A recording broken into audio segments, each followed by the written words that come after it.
of years in millions of homes. A man loved a woman, a child it was born.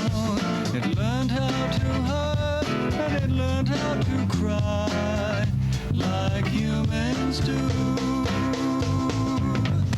I'm breathing in.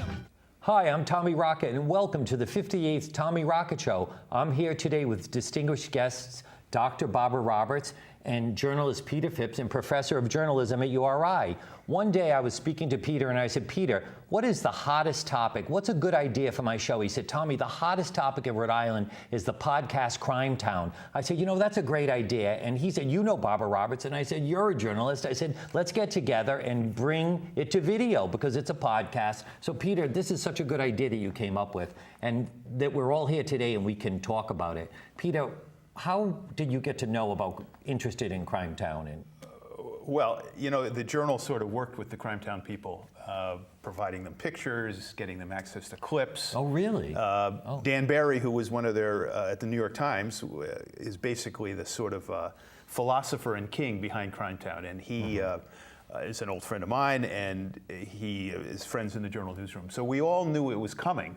And we made an agreement with the producer Smerling that we would publish them with previews and then we would review them, and we were all set up to do slideshow. So we were sort of partners in a way.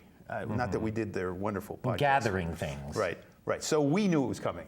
Did you know Barbara was going to be on this? Well, I didn't actually, and but I think I sent you an email, Barbara, or something. I said, are you going to be on? And you said something about they just interviewed me for 4 hours or something. Yes. But I think the thing that I think people might want to know, and if people want to quickly get to the hottest Crime Town episode, it's episode 11, the Barbara Roberts episode, but which is called the Dr. Broad. The Dr. Broad. We'll get more to that. But anyway, Barbara, so how did they know who you, how did you connect? That's an interesting story. And the person who told Mark Smerling that he really needed to speak to me was Sheila Bentley. Who is? Sheila Bentley is the late Buddy Cianci's ex-wife. And Sheila and I met many years ago because we were neighbors on the East Side. And we would run into each other at parties. And we bonded more or less immediately over both being what I like to call infamous Rhode Island women. And Sheila and I were having lunch together last fall, and she had a copy of the Providence Journal. And the front page article had a picture of Buddy, a picture of Raymond, and a picture of someone else. And it was all about Crime Town. And she said, you really need, you need to talk to these guys. They'd like to talk to you. And I said, yeah, well, we'll see. And I thought about it, and at the end of lunch, I said, you know what, just give them my contact information. So Mark started sending me emails, and he's the creator. He's the creator and co-producer with Zach Stewart Pontier. And I'm only up in Providence one day a week, which is the day I volunteer teach in the medical clinic at the Miriam Hospital. So I didn't really feel like trucking back and forth to Providence. So I said to Mark eventually, would you like to come to Jamestown? He wrote back, I would love to come to Jamestown. So he showed up at my house with Drew Nellis, who was one of the audio people. And we went up to my kitchen, and we started talking, and I still wasn't sure I was going to participate, but he said, Barbara, can I just play you the first episode? This is before the first episode aired. He said, it's a draft, but I want you to get the flavor of what it's going to be like. So we started playing that first episode, which opens with the reading of the grand jury testimony of Ray DeLeo, who was the man who Buddy tortured at his Power Street house. The Nightmare on Power Street. The Nightmare on Power Street. So I listened to the whole show, and frankly, I was blown away. So when it was over, I said, okay, Mark, I'm in. What do you think you know about me? That's what you asked him. That's what I asked him. Right. And he said, well, I know you were Raymond Patriarch's cardiologist. I said, yes. And while I was Raymond Patriarca's cardiologist, I was also Louis Minacchio's mistress. And did he know that? He did not know that. Oh He my was God. totally shocked. Totally, I think he was totally blown away. At least he looked it. So at that point, we went downstairs to our den, and he and Drew interviewed me for about, I think, 4 hours. And at that point, he asked me if I would speak about Louis, and I said, Right. not now. I said, I'll speak about Raymond, but I won't speak about Louis, because just as a matter of respect, I wanted to let Louis know that I was going to do this. So shortly thereafter, Louis and I had lunch, and I told him about Crime Town and that I wanted to speak about our relationship, and he said, you know. But where was lunch? What were the circumstances Oh, of lunch. All right, this is kind of amusing. Lunch was at the old canteen, and it was very noisy. And Louis has gotten rather hard of hearing. Louis is Louis- 89 at this time, 80? Louis is 89, Yep. yes. And so I was trying to tell him about this, speaking loud enough so that he could hear me, but not so loud that everybody in this very crowded restaurant could hear it. Because you are the infamous Barbara Roberts. Because I am the infamous Dr. Broad, yes. So, but you know, he said, anything you want to do, I'm fine with. So then I called Mark back and I said, okay, I'm willing to talk about Louis now. Do you want to interview me again? He said, yes. Yeah. Now, were there any other people that you ran it by? Jack Cicilline has a role here similar to yours, a professional relationship sort of. Yeah. Did you? No, No. I didn't. At some point, you know, after I did the initial interview, I told Raymond Jr. Patriarca, that I was doing this, and he already knew about Crime Town because Mark had been in touch with him, I think, through Because one of let's his set the calendar lawyers, a little you bit. know. Crime Town began in maybe November. The first episode, I think, was November 20th. So your interview would have been in January, maybe? No. My interview was, I think, in September or October. I would have to check my Oh, I diary, see. but it was Okay. before the first So episode the aired. Journal had announced that it was coming, but it hadn't started Correct, yet. it hadn't I see. started. Okay. And again, when Mark played that first episode for me, it hadn't been aired, and he told me that. He said, you know, it's just a draft. Right. And then the second interview. Then you had the second interview in which the proper Catholic girl talked about being the mafia mistresses. I've heard you say. Correct. And Although I want to emphasize that mistress usually implies that the person you're involved with was married, but Louis was never married. and neither were you. And neither was I. Right. And I think It just sounds But good. mob mistress is more alliterative It does alliterate. than mob lover. Right. But let's get to this. So how did they know you were the Dr. Broad? And did anybody use that other than the guys? And how did you know it? Well, I knew it shortly after I became Raymond's physician because, of course, it was all over the newspaper. And I have to tell you, in those days, the Providence Journal hated me. Yeah, I'm aware of that. They just could never say anything nice about me. But not long after I had moved to Rhode Island, which was in 1977, I had briefly dated a really nice young Italian-American man. I mean, I was very young in those days. And his brother-in-law was connected. So it was from him that I first heard, you know, names like Matty Guglielmetti and Raymond Jr. and Bobo Maripisi, and you know, because they would all talk about the wise guys. And it's where you happened to decide that Jack Cicilline, who was Raymond's lawyer, and many of the other guys, was a lawyer. So that's your connection? Jack wasn't his lawyer at that point. Oh, I see. I'll get to that. But Yeah. anyway, so we remained friends after we were no longer dating, and not long after my name appeared in the paper as Raymond's physician, he called me and he said, I have to tell you something funny. He said, one of my friends just called and said, hey, Vinny, remember that Dr. Broad you used to go out with? She's the old man's doctor now. They used to call Raymond the old man. Yeah. And I thought that was hilarious because to me, a Broad was somebody with big tits and no brains, Yeah. and I was the opposite. Right, At least and- I'm sure about the no tits part of the equation. But it's also sort of a sexist remark, which you Yes. must have taken offense to in No. other parts of your life. Well, I found it more amusing than offensive. Yeah. You But know, did they actually use it? not to my face. Right. But did they use it with each other? Did they? That phrase was that? No, it's the title of episode 11.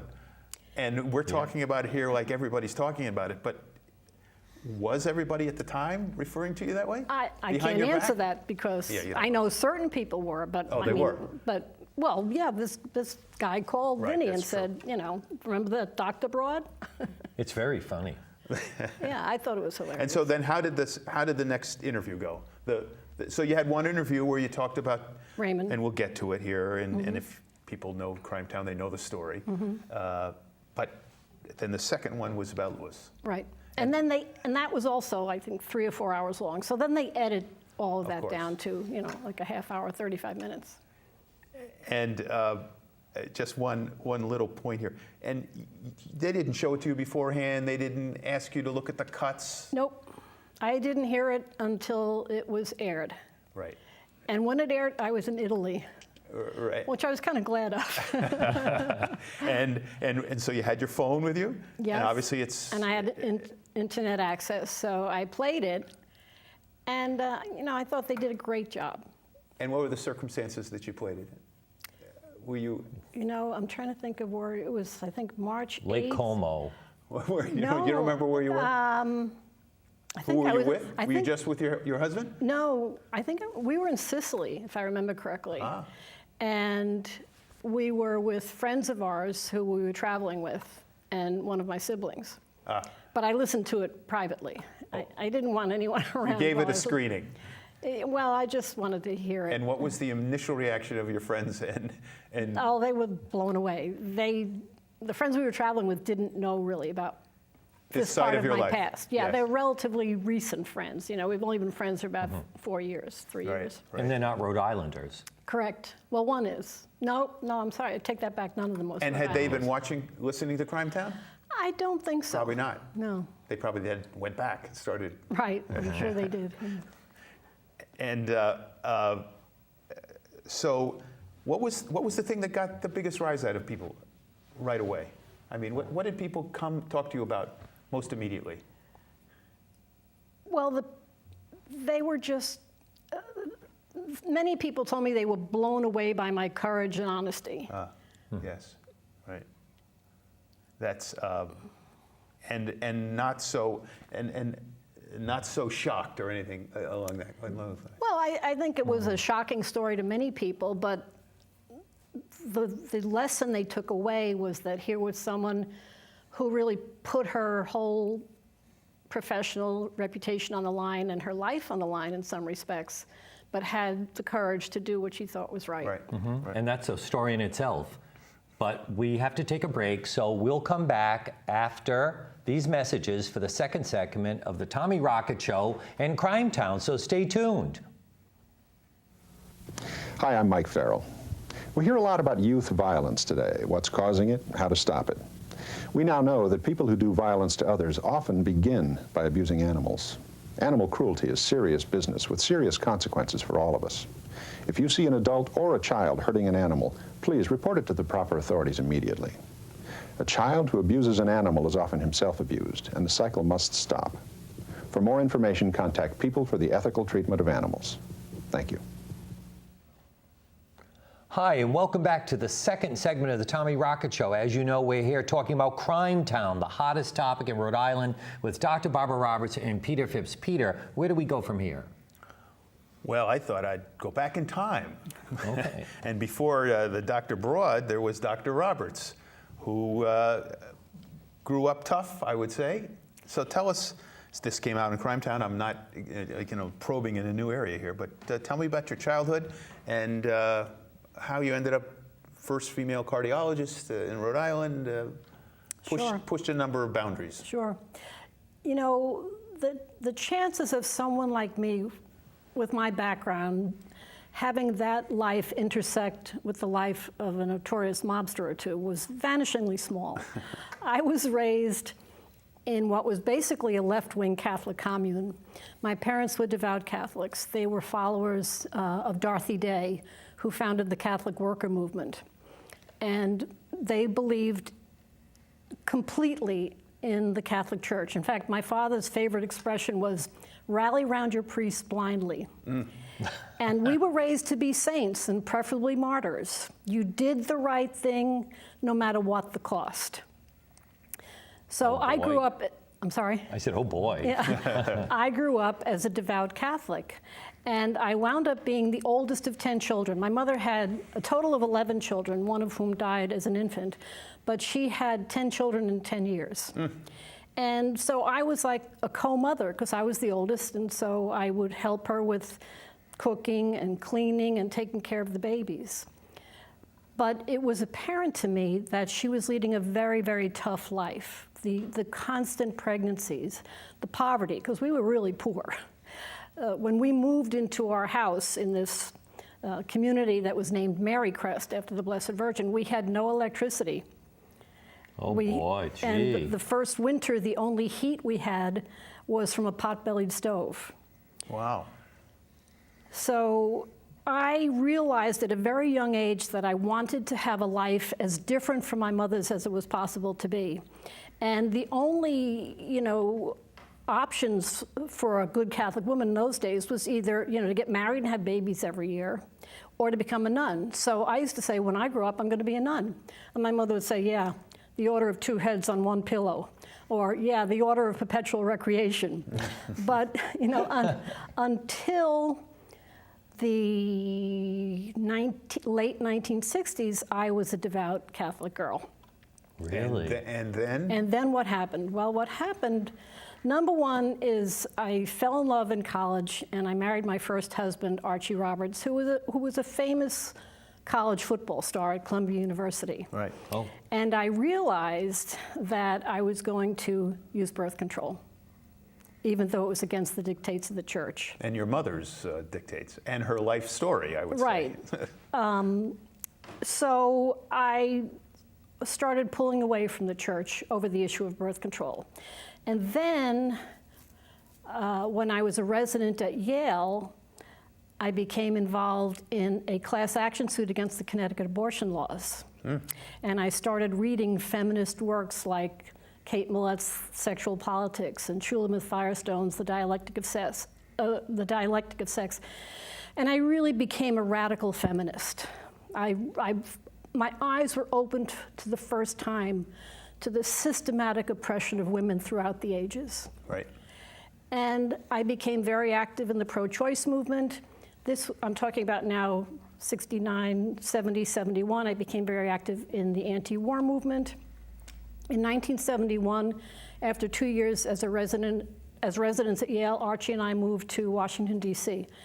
During the Vietnam War, all male doctors were being drafted, and most were being sent to Vietnam, with a few exceptions. There was a program at the National Institutes of Health where you could be hired and you would work at the NIH rather than going to Vietnam. So they called these guys the Yellow Berets, as opposed to the Green Berets. So we went to Washington, and while we were there, we got divorced. I was traveling all over the country for the government, and at the same time, wherever I went, I would speak at rallies and lectures about the war, about women's reproductive rights. And our marriage fell apart, and we got divorced. And at the end of those 2 years, Archie went to New York, and I went to Boston to do my cardiology fellowship. This was what year? 73? I was in Boston from 73 to 75. And then at the end of my fellowship, I spent 2 years on the full-time faculty at Penn State's medical school. And then I moved to Rhode Island to go into private practice and be on the clinical faculty at Brown. And that was in 1977. And how many children do you have at this time? By then, I had 3 children because while I was in Hershey, I had a child with my then boyfriend. So you have 3 children. I have 3 children by 2 men. I'd never married the father of my youngest. Right. And so you get to Miriam, and how does that go? You were a first in many ways, right? I was the first female adult cardiologist in the state of Rhode Island, and the only one for many, many years. Now there are others, thank goodness. And my practice really took off fairly quickly. And one of the reasons it took off was that there was a cardiac surgeon at the Miriam by the name of Robert Ndelia. And he started referring patients to me because I would be very outspoken at the weekly cardiac catheterization conference where we would discuss patients who had had heart catheterizations, and we would discuss what to do with them. And I would often disagree, like with some of the older bombastic Who wanted cardiologists. surgery, who wanted bypass, right? Is that the Yeah, well, dynamic? yeah, this was before stents, so it was basically a question of do you operate or not. And I was very outspoken, and Bob thought to himself, boy, this woman has balls. We probably can't say that, but Well, we'll No, see. we'll say it anyway. and he started referring me patients, and so we became friendly. And through Bob, I met his best friend, who was Jack Cicilline. Lawyer to the mob, we could say. Well, yeah, he had some clients who were in the mob, but he wasn't yet taking care of Raymond Sr. But Raymond Sr.'s lawyer at that time was Harvey Brower. But by the time, a couple of years later, when Raymond got in trouble again, Harvey Brower was in prison, and he hired Jack. So, but let's talk, before we get to the Crime Town story in detail, you were very successful. One thing that comes up in Crime Town is you had a J-30 yacht, and Yes. you, and not only that, but you, Captained it and sailed it. right, and not only that, during your career you've written a number of books, and your career has not been just in the office. Right. Right. I bought a big house on the east side of Providence. My children went to private schools. I got basically no, or a piddling amount of child support.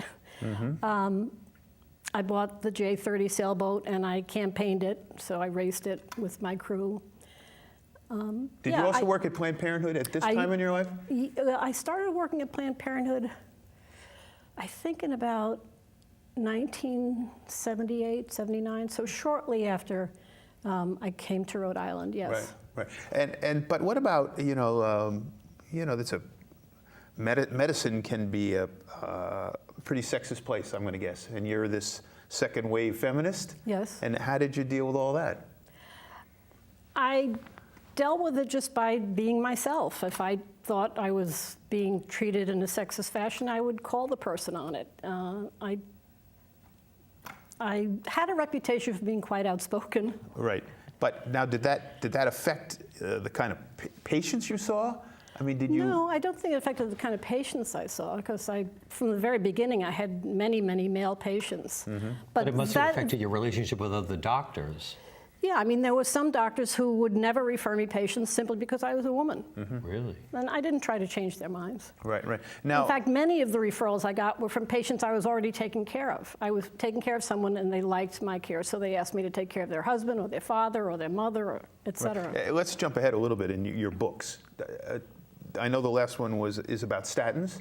Yes. Why don't we go backwards? So the books about heart disease that Well, you've written about. my first published book was called How to Keep from Breaking Your Heart, What Every Woman Needs to Know About Cardiovascular Disease, and that came out in 2004, by which point I had become the director of the Women's Cardiac Center at the Miriam Hospital. So we're talking about many years after. We have jumped ahead in prime chronology. time, Right, yeah. right. And the statin book? The statin book came out in 2012 and was published by Simon & Schuster. Right. It's called The Truth About Statins, Risks and Alternatives to Cholesterol-Lowering Drugs. Right, so there's a profile of a successful physician here. But so let's go back. And during this time when you're that writer of books, it never says in the blurb, does it, any of these books, that you were also the cardiologist to the heads of the mafia, the alleged mafia in New England? No. Or what do you call the alleged, what do you call it? Alleged organized crime figures. It never appears it never appears in the little blurbs, right? No, it doesn't. And so you did leave sort of, you had a life, you had a past that people didn't really know about. Correct. Although, even many years after Raymond died, sometimes I would see a new patient in the office, and at some point in the interview, they'd look at me and say, "You were Raymond's doctor, weren't you?" Because of the Yes. Providence Journal. You can thank the Providence Right. Journal for that. Yeah, exactly. And I used to say, years before I remarried, when I was still single, I used to say, no matter what I want my gravestone to say, which is, "Here lies Barbara Roberts, spinster, mother of 3," it would read, "She was Raymond's doctor." You don't, or you do want that? No, I used to say. Oh, I see. No matter, I would want it to say. Oh, that's right. that- Right. Now let's just before we set up where the basically Crime Town starts when you're one night and you're in Jack Cicilline's office, but it leaves the impression that you had no contact with Raymond Patriarca until that night. Now, Right. that's not Yeah, really true, That's right? part of what got edited out. Yes. As I said, I met Jack, And Jack asked me to take care of his father. And his father had a 6-week hospitalization during which I got very close to Jack and his entire family, his kids, his wife, his brothers, and his sister, and I met a lot of his friends, including Junior. And Junior told me that he was very unhappy with his father's cardiologist, and would I see his father in my office? So I said, sure.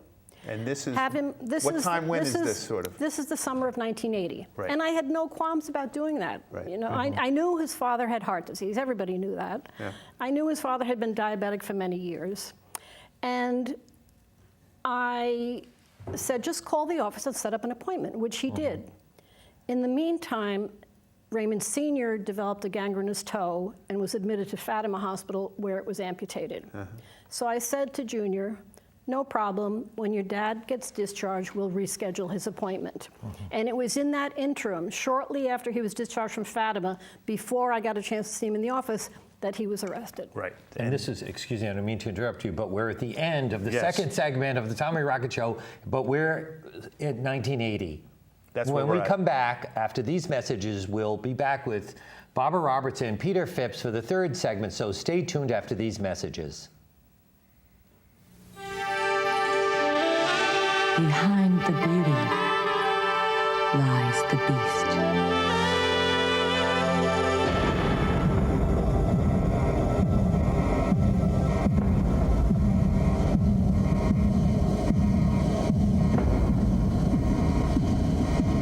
Please buy cruelty-free.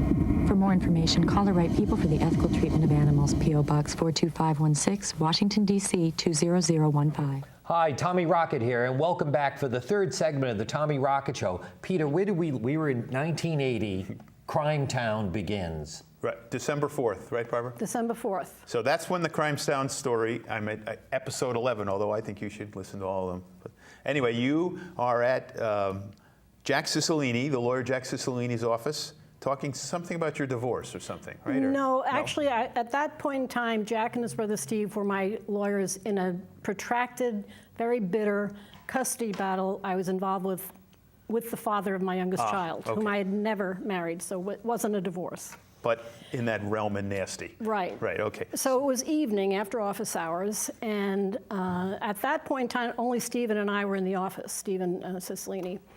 And Matty Guglielmetti came running in, looking absolutely beside himself, and he said, Raymond's just been arrested, and they've taken him to the Scituate Police Barracks, and we can't get a hold of any of his doctors.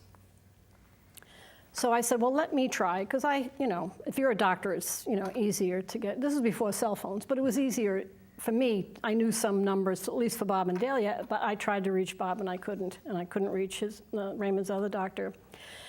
And, Matty said, he took his insulin and he didn't finish eating his dinner and he forgot his nitroglycerin. And Junior and Rita, who was Raymond's second wife, his first wife having died, really wanted some doctor to go and check on him at the Scituate State Police Barracks. And he looked at me kind of expectantly. And I had already said that I would be his physician. So I felt an obligation to do this, even though the situation had changed. When I first said that I would see Raymond in the office, he wasn't facing any charges. Now he was facing, very serious charges. But, I thought to myself, it's very clear that ethically I have an obligation. So I agreed to go up to the Scituate Police Barracks and check on him. To make sure he's not failing. Just to make sure he was okay. Yeah. So you get to the barracks, and what do you find? So meanwhile, on the way up, I'm panicking because I felt like I was about to go on stage in some long-running play that I didn't know what my lines were or what I was supposed to be doing. And when you say on the way up, because Guglielmetti and Cicilline and you're all in the car driving up. Well, no, Matty didn't drive me up. A younger lawyer in Jack's office drove me up. Jack was already there. I see. Okay, so his name was Vinny Otto. So you're apprehensive at the very least here? I'm very apprehensive. Mm-hmm. I'm not sure, what I'm supposed to be doing. I'm not sure what Jack wants, and I go in and I'm expecting, everybody's going to be very stern and serious, and it's more like a tailgate party at a college reunion football game. It Because? was like everybody's standing around joking and blah, and I couldn't talk to Jack alone. And I couldn't talk to him privately, and Raymond wasn't there. Jack said, Raymond's in a room with Colonel Lionel Benjamin. I'm going to go talk to him. So he went and talked to him, and then he said to me, all right, you can go in and check Now, him. did you have your kit with you? I had my stethoscope. That's it. That's Yeah, it, yeah. yeah.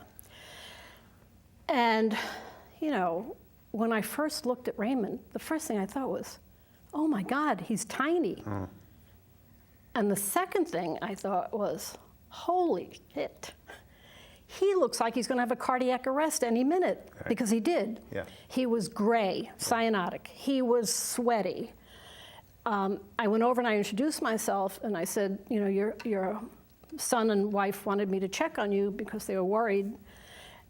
Can I take a listen to you? And he said yes, and I listened to his heart. I got even more alarmed because his heart rate was very erratic. And I said to him, are you having any chest discomfort? And he said yes. And I knew he didn't have his nitroglycerin, but Colonel Benjamin pipes up, oh, you want to borrow one of mine, Doc?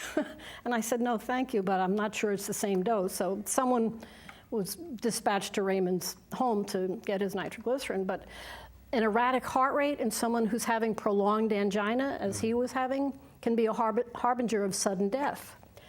And I thought, I'll never be able to resuscitate him here at the And you police told barracks. them that, right? I told him that, and I said, Colonel Benjamin, this man has to be hospitalized. He said, oh, well, no, you're going to have to talk to Colonel Stone.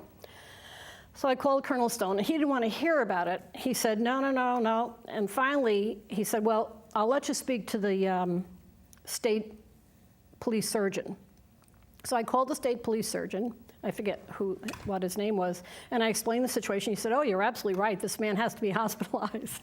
So at that point, Colonel Stone had no recourse but to let me take him to the But hospital. Colonel Stone said, no way, I'm keeping Raymond. Right. Right. Okay.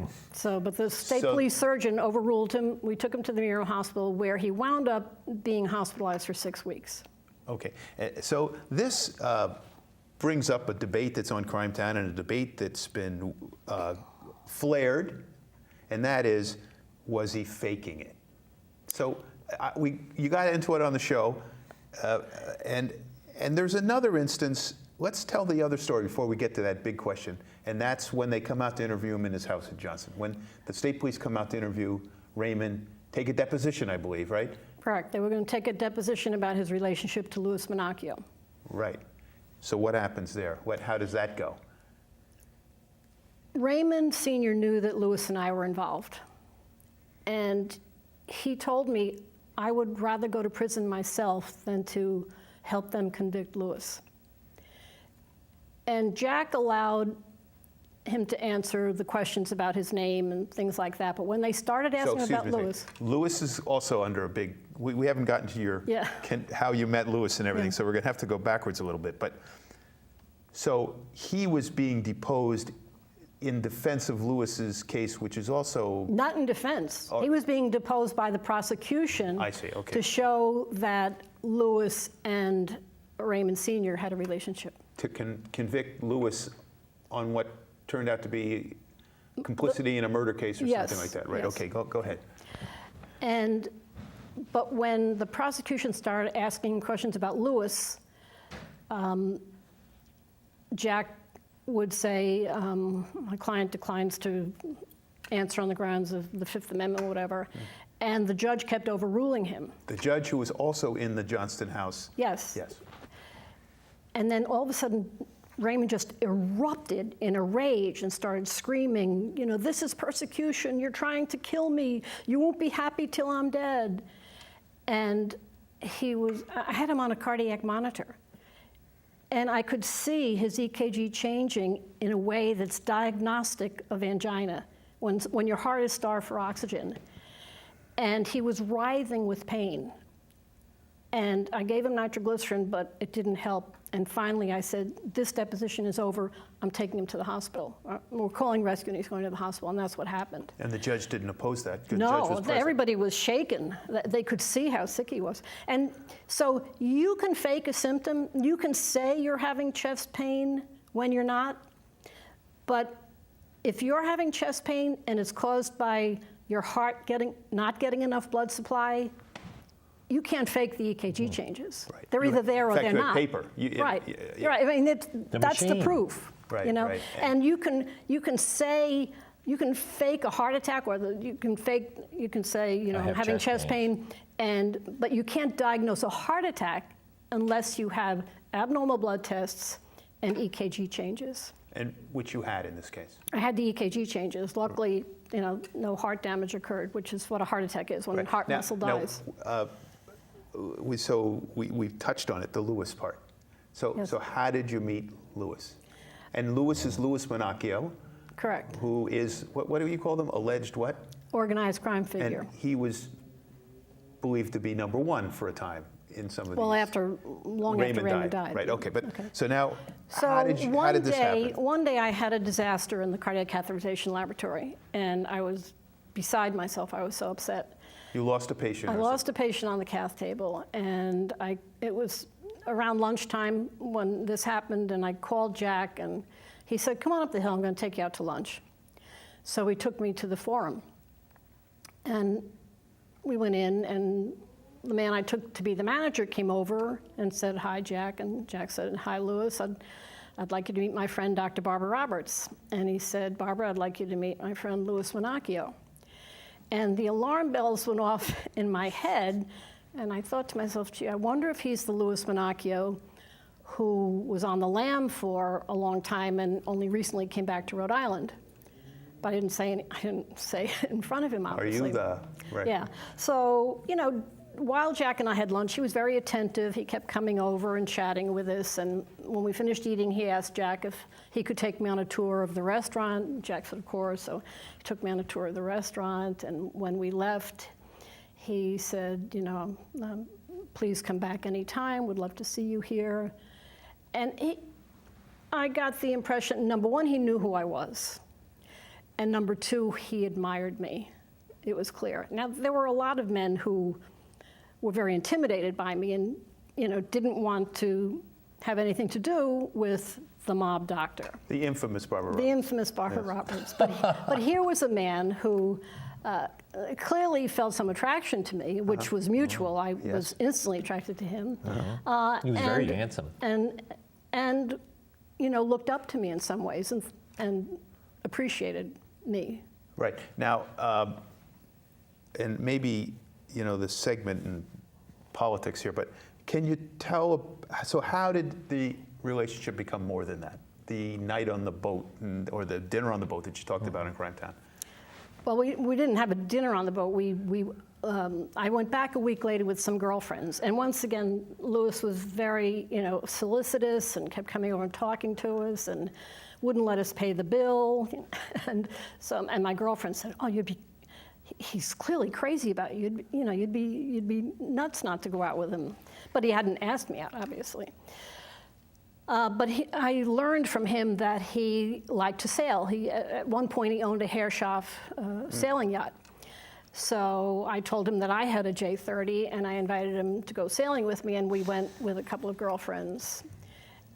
And then over Columbus Day weekend, I brought my kids up to the Festa on the hill, and I was having lunch with Louis. And I said, "Louis, what do you want of me?" And he said, "What do I want from you? I don't want anything from you." I said, "That's not what I asked. I asked, what do you want of me?" He said, "Oh, yeah, I get the difference." And he said, "Well, I'd like to get to know you better. I'd like to hold your hand." I said, "My lawyer's coming down from Boston tonight to have dinner with, he and his wife having dinner with me. Would you like to join us?" Now, this was clearly asking me out on a date. So even though I knew that I would be crazy to get involved with Louis, I said yes. And after dinner that night, we Yes. became lovers. Oh my God, that's such a good place to story. break, Tom. It's a good. Well, we have to, because we've come to the end of the third segment. I've just been informed by my floor director. So please stay tuned after these messages for the fourth and final hot segment of the Tommy Rocket Show, all about Crime Town. Stay tuned, please. Hi, I'm Pamela Anderson Lee with PETA. You might not think about it every time you get dressed, but every time you put on a pair of shoes, a belt, or a pair of gloves, chances are you're wearing leather. And out of all the things that animals are abused for, leather is the most common. To learn how you can help, call PETA. Thank you. Hi, and welcome back to the fourth and final segment of the Tommy Rocket Show, and we're talking about Crime Town, the hottest topic in Rhode Island. Peter, where did we leave off? We left off with the word lovers. Because you became lovers. But it wasn't a public romance now, was it? No, it was a very clandestine affair because, after all, I was repeatedly being asked to testify under oath about Raymond's health and my contention that he was too sick to stand trial. And my credibility relating to that testimony would have been severely compromised, if not made worthless, if it were to become public knowledge that I was now romantically involved with another organized crime figure. But it was also, there was a second element of secrecy in the sense that you didn't mix your private life with the fact that Louis was your lover, right? I mean, right, very few people knew that. Only my family and a very few close friends that I knew I could trust. So how long did it last? How long did it go on? It lasted until he went to trial and was convicted, which was in June of 1983. And his sentence was a murder It charge, was accessory and conspiracy, the double murder that Raymond had been in prison for many years ago. But unlike all the other defendants who got short prison terms, Louis was convicted and sentenced to 2 consecutive life terms plus 10 years in prison. And this is the death of Marfio and Melee. And that was 2 life sentences. 2 consecutive life terms. Consecutive. And so how did that hit you? It almost destroyed me. I was mad with grief. I had lost my lover, my best friend, someone who I felt protected by. It was indescribable, absolutely indescribable. And I really couldn't show that in public. The only people I could show that to were my family and a few close friends. I had to continue working. I had to continue taking care of my children. I had to keep functioning even though it was extraordinarily difficult. Now when does Raymond die? What year is that? Raymond died the following year, 1984. So about a year after Louis went to prison, Raymond died. Right. And so how did the process of this separation and this grief, how did it go on for you? I mean, did it get less over time? Did you? It got less over time, but it never went away. Yeah. Now, I know you've written a memoir. I've written a memoir. And you dealt with your grief in one section. Yes. And can you read that section to us? Sure. The memoir, by the way, is called The Doctor Broad. Oh, well, so we're not hiding that. Yeah. Life, Death, and a Mafia Love Story. Oh, my goodness. Oh, really? Life? And I have an agent, a very well-known agent. Tell us about it. Esmond Harmsworth, who's with Avitas Creative Management. And we just finished the book proposal, and he has just started shopping it around to various publishers. So tell us what a book proposal is. A book proposal is basically what you show to a publisher to get them interested in your manuscript. They don't buy based on a manuscript, they buy based on a proposal. This proposal is 42 pages long, so it's quite extensive. And the part you're going to read? The part I'm going to read is from the time just after Louis was sentenced to prison. Below my level of awareness, as the days shortened and the nights grew longer, as the year died along with my hope for Louis's release, the love that had become a torment began to shrivel and die. Longing that goes too long unmet becomes a poison, an acid that corrodes the heart, and love leaks out in little rivulets of loss. I was unaware on a conscious level that this was happening. I was only aware of my pain. And as the weeks turned to months and the months to years, I was powerless to stop it. Very well written. So what happens eventually you kind of come to some decision? Yeah. So particularly after Raymond died, I sort of pulled back and I cultivated a different set of friends. I stopped hanging out on the Hill with Jack and Bob and Dahlia. I cultivated more medical friends. And on some level, I realized that I wasn't cut out to be a mob mistress. I desperately hoped for Lewis's release, and I hoped that we could go back to being the way we were before. But when he finally was released, because his conviction was overturned on appeal, when he finally got out in September of 1985, we did get back together again briefly, but I realized that I couldn't do it anymore. You know, he still wanted to keep things very private because, you know, I was a well-known physician. He was an ex-con. And so the secrecy and the having to be clandestine became too difficult. And I was always afraid of allowing myself to feel the way I had before because I was afraid he would be taken away from me again. Right. And how did those conversations go? Well, eventually I told him that I wanted to break up. Yeah. And he was devastated. Huh. And did he go back to prison then? Many years later. In the 90s or? No, in the 2000s. Right. And he's out again now? Yes. And as you said, in We're still Crime Town friends. early, you We have lunch. Yeah. We're still friends. So, so you've become something of a celebrity.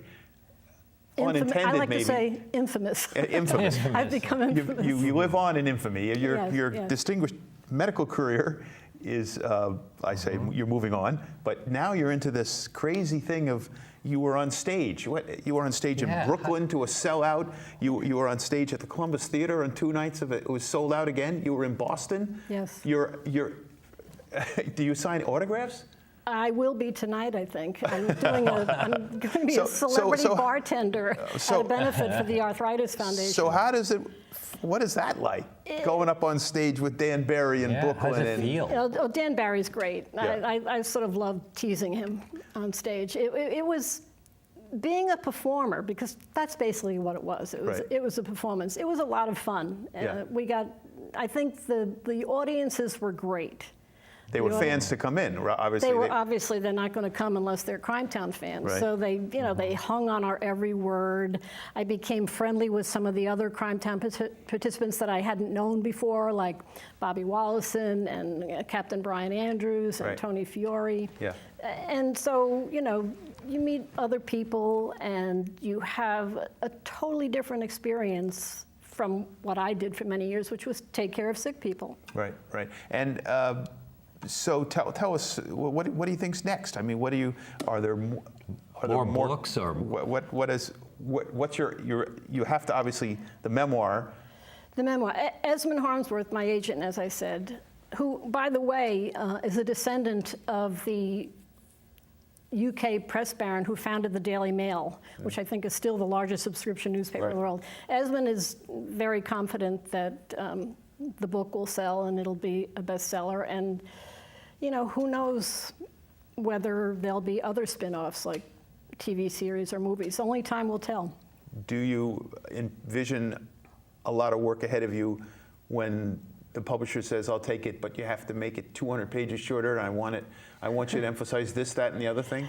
I am sure it will have to be rewritten, and I only hope that the editor and I get along. That would be a good one. So it's a story of great contrasts. Your life and your romantic life are so different. It's a great, it's a memory not many people will get to have as time goes on. Do you get stopped in the grocery store these days? Not in the grocery store, but always in the hospital. And a couple of my colleagues jokingly say, "Oh, it's the Dr. Broad." Yeah. It's such a hot topic. People love to talk about organized crime and the mafia. It's just, there's such a draw for people. People love it. Well, I think in particular, not only my story, but some of the other Crime Town stories, they're stories of redemption. Right. They're stories of people who either took a wrong turn or made a mistake or stood up for, in my case, my principles and stood up for the underdog and were made to pay for that, but not only survived, but thrived. Yeah, and you know, there's the one, it comes back, the story of Tony Fiore and Brian Andrews. And I, you know, being a journalist in Rhode Island, I knew Brian. But the fact that they're pals, so this is, Tony Fiore is the great thief, and Brian Andrews, that's the cat and mouse theme, Yes. which is one of the titles, Yeah. and Brian Andrews was the detective. That's right. And they seem to be best of pals They today. are very good friends. And they're that way on stage, and they're that way in real life, right? They roomed together in Brooklyn when we did the first Crime Town live event. Really? Yeah. Sharing the celebrity. Yeah. So isn't that part of it? I mean, isn't that somehow Yeah. what you're talking about? And I think in some ways it's a uniquely Rhode Island story. Yeah, and it's all right on the hill. I mean, Yeah. Now the Coinomatic and where Raymond used to sit is, I don't think anyone's torn it down, and No, but it's something else now. I forget But what it it's- is. It's gone through several changes of and those name. days are totally gone. They're almost looking back. Yes. It's almost there's a distance, right? There are a lot of particularly older Italian Americans who bemoan the fact that Federal Hill has gone downhill. It was a lot safer in the old days when Raymond was around. When Raymond was around, in fact, that's one of his funeral director talks about Raymond. I only know what I know, and he helped more people than he hurt was a line. Yeah. You hear, right? Yeah. From that generation. Right. Yeah. Well, but you really weren't afraid to do this. No, I knew that I would have to pay a price. The only thing I regret was that my children were harmed. My oldest daughter in particular. Some of her classmates were very, very nasty to her and said very hurtful things to her. This is going back to the day, yes. Right, during the time I was Raymond's doctor. Right. In fact, that comes up on the Yes. show, on the episode. But because this has happened to you, I want to know about the movie. When does the movie come out? Because, hot stories like this always get picked up by all, modes of production. The movie. Tommy, I'm only a doctor. I'm not a prophet. I wish I could answer that question. But time will tell. Well, it podcasts, now it's reached PBS production, and people who are going to see this, and who knows? I mean, it's a great story, and who doesn't love stories about the mafia? It's their favorite story, right? It's the podcast producer's favorite story. Yes, Yeah. Mark Smerling, when he was You know? asked in Providence and Boston, did he have a favorite episode? He said, yes, the Dr. The Broad. Dr. Broad. Oh, God, this is great. Thank you so much. I hate to end so quickly, but we're at the end of the fourth segment of the Tommy Rocket Show with Dr. Barbara Roberts, the Dr. Broad of Crime Town, and Peter Phipps. Thank you so much for coming. It's been great. It's such a hot topic, and I hope we can come back with more about Crime Town on the Tommy Rocket Show. So stay tuned. You'll be glad you did. So slip inside this funky house. Oh, dishes in the sink, the TV's in repair. But don't look at the floor, don't go up the stairs. I'm aching, I'm shaking, I'm breaking like humans do. I'm aching, I'm shaking, I'm breaking like humans do.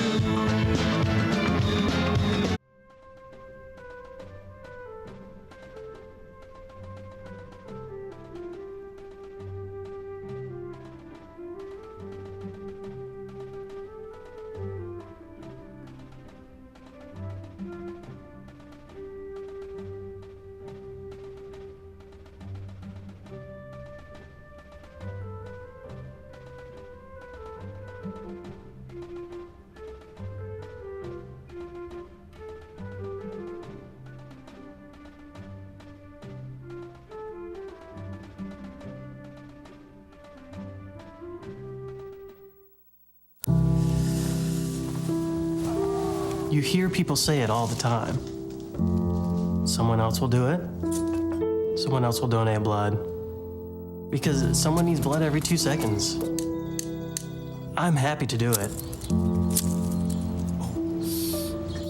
It's just that it's a lot for one person to take on.